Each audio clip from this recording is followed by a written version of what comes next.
Yeah, I'm looking at the team behind me over my shoulder here.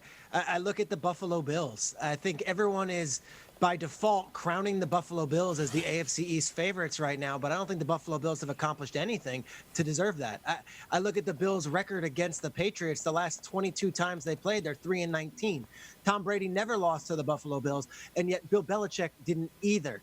I look at Buffalo, and they bring in Stephon Diggs, and there's reason for excitement. They cleaned up in the draft. I love Zach Moss, the running back out of Utah, and AJ Epineza, who's a fantastic defensive end who slipped to them.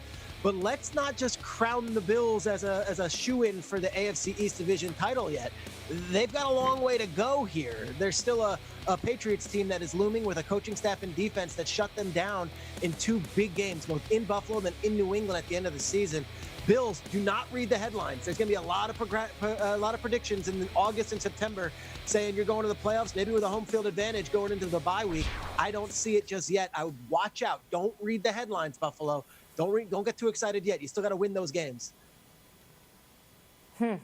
Yeah, you're right about that. You know, it's crazy when you think about the Browns because they made a couple of big splashes that really didn't work out. One of the splashes was Hugh Jackson jumping in a lake outside the facility because they didn't win any games. Another big splash was the free agents that they brought in a couple of seasons ago. But, you know, when it comes to Freddie Kitchens, Baker Mayfield going into a second year, and then bringing in Odell, I just remember saying it's not working. Watching the offense, saying the chemistry isn't there. I feel like they needed more time. And I have no evidence that they didn't work, and maybe they did. It just didn't work out. Now I'm looking at the Tampa Bay Buccaneers, and what makes this situation unique is with the pandemic and COVID and the social distancing, these players not getting together. So now, you know, you don't have Bruce sitting with Tom, sitting with the wide receivers, sitting with Gronk, and then going out there from the classroom to the field and working on those little things that Tom Brady is so used to. So, of course, they made a couple of big splashes. I mean, sheesh. It was like the Tampa Bay Buccaneers were fishing with dynamite because they got a couple of big catches in Tom Brady and Gronk in free agency and in that trade. So just be careful with getting overly hyped and saying that this is going to work and it's going to be seamless. I just wish this offseason was traditional because it would help Tom Brady get on the same page as the superstars. Let's just see if they can actually do that given the circumstances.